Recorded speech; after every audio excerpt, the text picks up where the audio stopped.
Assalamualaikum warahmatullahi wabarakatuh. Kami dari kelompok 2, Farmasi D, akan mempresentasikan terkait evaluasi keamanan uji praklinik. Dengan anggota kelompok, Eldiasa Nabila NIM 121, Alifia Haila Monik dengan NIM 125, Nabila Ahmad dengan NIM 160, Karisma Cahya dengan NIM 165, Salsabila Safa dengan NIM 166.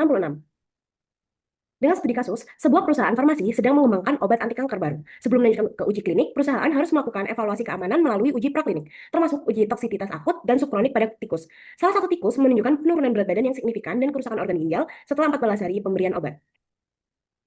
Untuk pertanyaan yang pertama, apa yang harus dilakukan oleh peneliti untuk mengevaluasi lebih lanjut toksisitas obat tersebut? Untuk mengevaluasi lebih lanjut toksisitas obat anti kanker tersebut dalam studi praklinik, peneliti perlu melakukan langkah yang lebhi terstruktur agar dapat mengidentifikasi mekanisme, tingkat keparahan, serta batas keamanan obat. Tindakan yang sebaiknya dilakukan mencakup: 1. Evaluasi histopatologi lengkap, di mana pemeriksaan mikroskopis organ target terutama ginjal, hati, dan organ lain yang relevan, guna menilai derajat kerusakan jaringan dan pola lesi yang terjadi.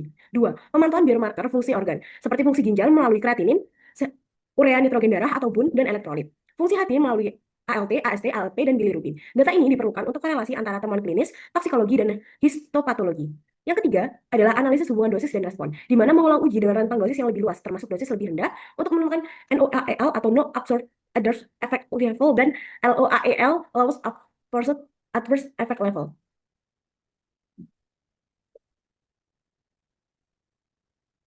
Yang keempat, perpanjangan durasi dan variasi regimen pemberian. Melakukan uji toksisitas subkronik hingga 28 atau 90 hari sesuai pedoman OECD untuk melihat konsistensi dan progresivitas efek toksik.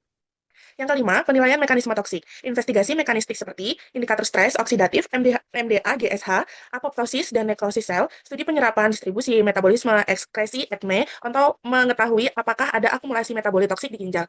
Untuk yang keenam, pemeriksaan hematologi dan urinalisis, guna menilai dampak sistematik serta deteksi proteinuria, hematuria, atau perubahan disestasi urin yang menunjukkan disfungsi tubulus.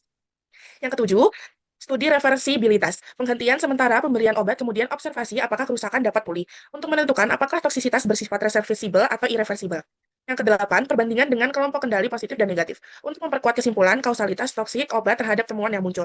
Keseluruhan langkah tersebut bertujuan memastikan karakterisasi resiko toksik yang komprehensif sebelum obat anti kanker dapat melanjutkan ke tahapan uji klinik. Apabila terjadi toksisitas ginjal dikonfirmasi sehingga signifikan dan tidak reversibel, maka peneliti perlu melakukan reformulasi dan modifikasi struktur kimia guna memperbaiki indeks terapinya. Selanjutnya, untuk nomor 2, yaitu apa yang dimaksud dengan NOAEL dan bagaimana menentukan dosis awal yang aman untuk uji klinik. NOAEL atau No Observed Adverse Effect Level adalah tingkat dosis tertinggi pada studi praklinik hewan yang tidak menimbulkan efek toksik yang terlihat secara biologis atau klinis dibandingkan dengan kontrol. NOAEL menjadi parameter kunci untuk memperkirakan batas keamanan awal suatu obat sebelum digunakan pada manusia. Untuk penentuan dosis awal yang aman untuk uji klinik fase 1, yakni dalam transisi dari hewan ke manusia, dilakukan pendekatan yang terstandar untuk menetapkan dosis awal, yaitu yang pertama, konversi NOAEL hewan ke HED, yakni Human Equivalent Dose, menggunakan koreksi berbasis luas permukaan tubuh, yakni Body Surface Area. Selanjutnya, untuk rumus umumnya, HED miligram per kilogram sama dengan NOAEL hewan dikali faktor konversi hewan per faktor konversi manusia. Yang kedua, menentukan MRSD, maksimum recommend starting dose. Setelah diperoleh HED, diterapkan faktor keamanan atau safety factor, biasanya 10 atau lebih jika terdapat ketidakpastian tinggi. Dengan rumus MRSD sama dengan HED per faktor keamanan. Next. Pertimbangan tambahan sebelum penetapan MRSD. Yang pertama, profil toksisitas organ target. Yang kedua, linearitas farmakokinetik atau penyerapan dan akumulasi obat. Populasi sasaran atau kanker berat mungkin membutuhkan resiko lebih tinggi dibandingkan obat umum. Selanjutnya, reversibilitas efek toksik. Dan yang terakhir, variabilitas interspesies dan intraspesies. Jadi untuk kesimpulannya, NOAEL menjadi dasar ilmiah dalam penetapan batas aman awal pemberian obat pada manusia melalui proses konversi ke HED dan penerapan faktor keamanan yang memadai. Diperoleh MRSD yang layak sebagai dosis awal uji klinik fase 1.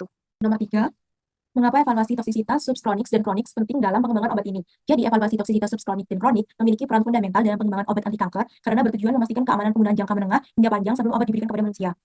Kepentingan umumnya meliputi aspek berikut. Yang pertama, karakteristik efek toksik berulang. Banyak obat menimbulkan toksisitas yang tidak muncul pada pajanan akut, kemudian berulang selama 28 hingga 90 hari atau subkronik atau lebih dari 6 bulan atau kronik, memungkinkan deteksi akumulasi efek merugikan. Dan selanjutnya, identifikasi organ target toksisitas yang merupakan evaluasi jangka panjang untuk membantu menentukan organ mana yang paling rentan terhadap paparan obat, misalnya ginjal, hati, atau sistem hematopoietik, serta pemberian informasi tentang progresivitas dan tingkat keparahan cedera organ tersebut. Selanjutnya, penentuan batas keamanan yang lebih realistis.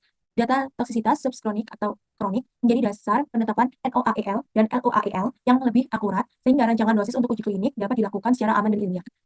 Selanjutnya, penelitian mekanisme toksik dan potensi reversibilitas. Studi jangka panjang memungkinkan penelitian apakah toksisitas bersifat reversible setelah obat dihentikan atau justru irreversible yang akan membatasi penggunaannya. Selanjutnya, prediksi risiko klinik dan indikasi penggunaan. Obat anti kanker sering digunakan pada pasien dengan kondisi berat dan durasi terapi panjang. Evaluasi kronik pada pasien dengan kondisi berat dan durasi terapi panjang. Evaluasi kronik memberikan dasar untuk analisis risk-benefit ratio yang diperlukan regulator.